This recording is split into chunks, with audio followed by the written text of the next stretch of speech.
아내가 이제 첫째 임신했을 때 이렇게 드라이브 하다가 어디 저 농수산물 시장에를 갔어. 가가지고 이렇게 보다가 딸기가 너무 먹고 싶다고 해가지고 그 앞에 이렇게 딸기 팔고 있는 거를 한 바구니 사서 아 이거를 바로 좀 먹을 수 있게 좀 이렇게 좀 씻을 수 있게 바구니 채 줘라. 그래고 화장실 가서 이제 씻으려고 하는데 딱 씻어야지 이렇게 뒤집었는데 그 아래가 전부 다 하얀 곰팡이가 펴있는 거야. 이게 못 먹을.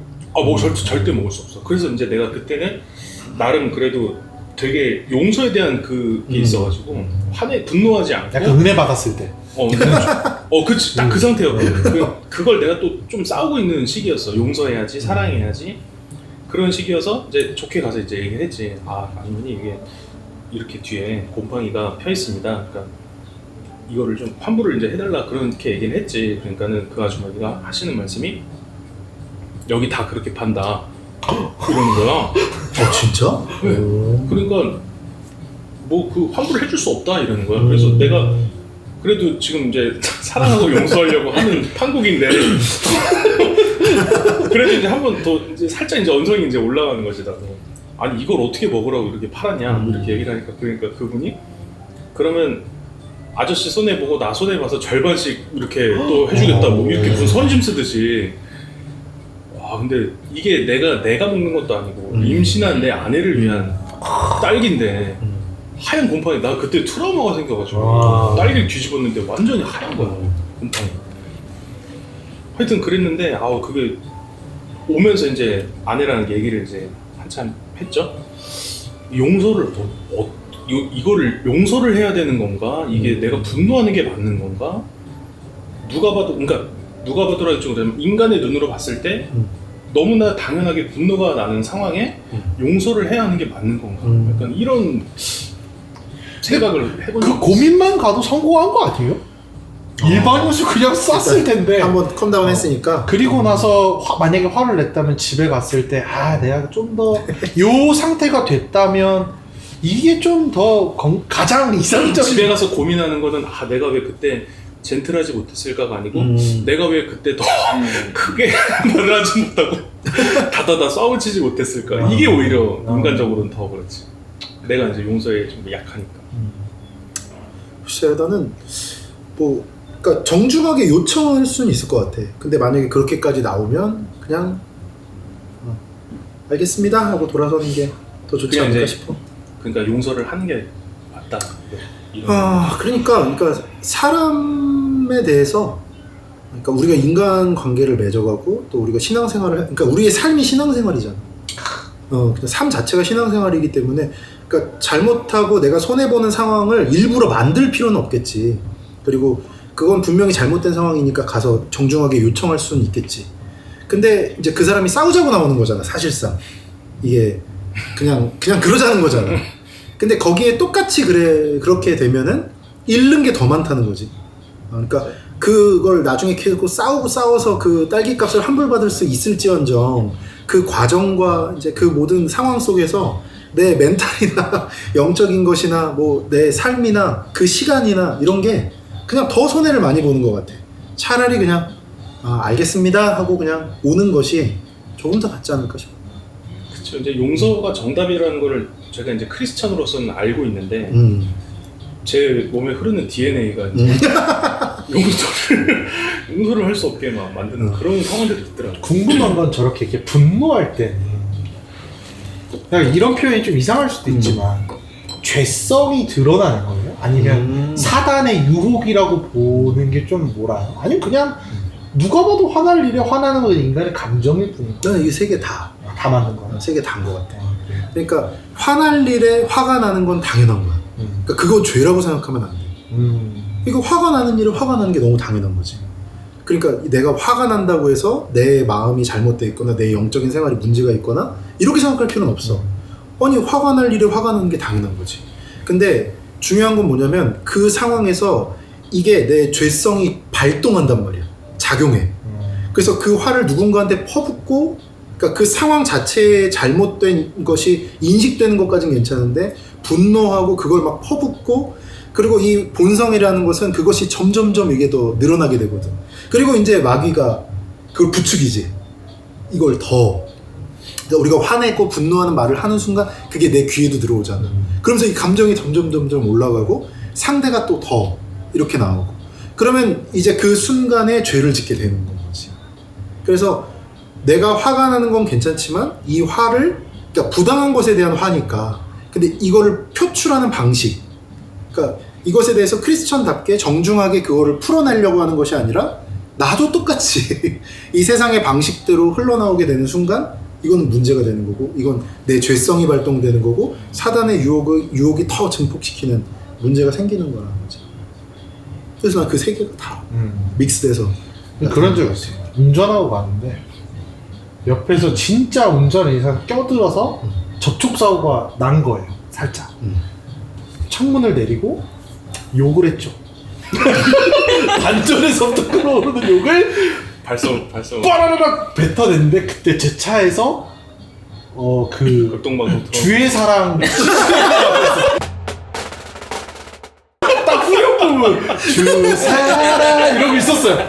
근데 그분이 창문 내렸는데 십자가가 이렇게 딱 만났네. 여자분인데 십자가 이렇게 딱 달려있고 죄송합니다 하는데 내가 욕하고 나서 후렴이 나오고 창문이 내려가고 이거 빨리 꺼내지. 아 부끄럽더라고요. 그러니까 그게 이제 그러니까 내가 화를 못 낼 상황이면 화를 못 내거든. 예를 들어서 너가 딱 갔는데 거기에 이제 그런 여성분이 있는 게 아니라 엄청 막 힘이 세 보이는 어떤 분이 있거나 뭐 그러면 이제 사실 화내기가 쉽진 않잖아. 그럼요. 그러니까 내가 화를 내고 안 다치셨어요? 잘못했습니다. 그러니까 그 상황에 따라서 움직이는 것은 좀 자존심 상하는 일이야. 신앙인에게 있어서도 그렇고 그냥 일반적인 사람에게도 있어서도 그렇고. 그러니까 화가 나고 올라오는 거는 있지만 사실상 그거를 한 번 생각하고 한 번 내리고 뭐 예수님 생각한다든지 큐티한 거 생각한다든지 하면서 한 번 내리고 그 사람을 정중하게 대하거나 아니면 그 상황을 풀어가는 것을 좀 더 크리스천답게 한다는 건 되게 고상하고 좋은 일이에요. 그리고 지나고 나서도 입을 안 차는 일이고. 저는 이게 왜 문제로 느껴지냐면은 그렇게 답은 알고 있잖아요. 머리로 답을 알고 그렇지. 있는데 이게 안 되는 거예요. 근데 이게 크리스찬이 왜 이렇게 해야 하냐라고 생각했을 때 그 답은 내가 내 죄가 사하여진 것 같이 다른 사람의 죄를 사하여 준다.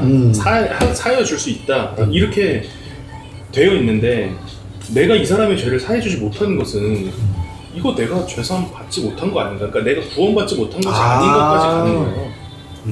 그러니까 왜 내가 이렇게까지 용서가 안 되는가? 내 안에 어떤 이거는 내가 추리를 해봤을 때 내 안에 복음이 안 들어와 있는 건가? 이렇게까지 생각이 되긴 하더라고요. 그래서 제가 한동안 용서에 대해서 되게 막 고민을 하고 막 그랬거든요. 하나님께서 우리를 용서했는데 내가 다른 사람을 용서할 수 없으면 그건 내가 사실은 용서받지 못한 것이다. 구원을 받지 못한 것이다. 복음을 진짜로 내 마음으로 영접하지 못한 것이다. 이렇게 생각이 들 때가 있었어. 그러니까 나는 그렇게 의심해보는 행위 자체는 신앙생활에 도움이 될 것 같아. 그러니까 한 번쯤 그렇게 생각해보는 거. 그러니까 내가 구원받은 걸 의심하는 게 아니라 내가 왜 이렇게까지 이런가. 그러면서 더 그거를 이제 생각해보면서 좀 나를 이렇게 해볼 수는 있을 것 같아. 근데 사실상 우리가 실생활에서 하나님 말씀에 순종 못하고 그렇게 분노하고 화내고 폭력적인 모습이 드러난다면 그거는 습관이 안 됐을 가능성이 커. 그러니까 습관이란 건 굉장히 많은 걸 말해주잖아.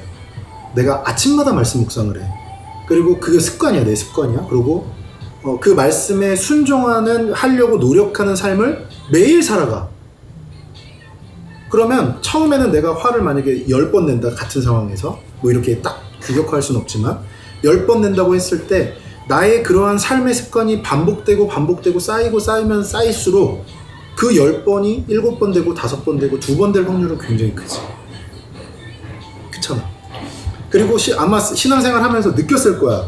그러니까 우리가 성령 충만하다라는 말을 하잖아. 성령 충만하다라는 거는 내가 말씀과 가깝고 그 말씀에 순종하는 생활, 그 좋은 프로세스가 하루 종일 나한테 흘러간다는 거거든. 그러니까 뭐 어떤 막 특별한 막 은사가 있거나 이런 게 아니라 말씀을 알아듣고 하나님의 뜻을 알아듣고 그것에 순종하는 게 내 삶에 넘쳐나는 거야. 그게 성령 충만인데 그러한 성령 충만의 상태라면 그런 일은 일어나지 않겠지. 그치? 근데 우리가 그런 상태가 아니고 문제가 있고 그런 습관이 안 돼 있고 그런 순종의 삶을 잘 살아가지고 있지 못하니까 그 빈도가 내가 믿지 않을 때랑 똑같거나 아니면 그때보다는 줄었지만 여전히 내 삶에서 나타나거나 하는 거겠지.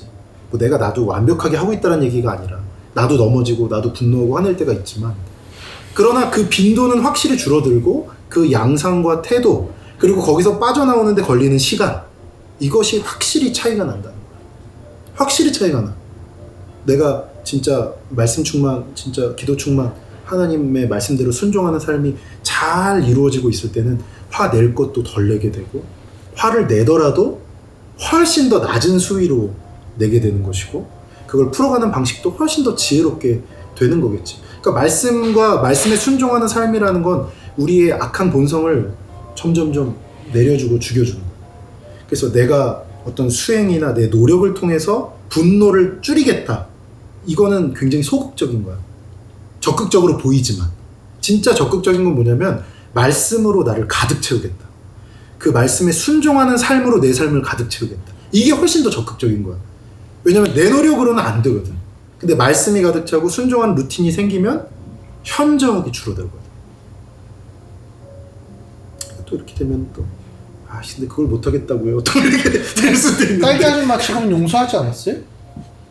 지금 용서라기보다는 이제 기억에서 이제 잊어버린 희미해졌어요. 즉각적인 용서는 진짜 힘들 것 아니 같아. 그냥 딸기 아줌마로 대변되는 거지 계속 그런 일들은 그렇죠. 일어나. 또 다른 딸기 아줌마들이 있는 거지.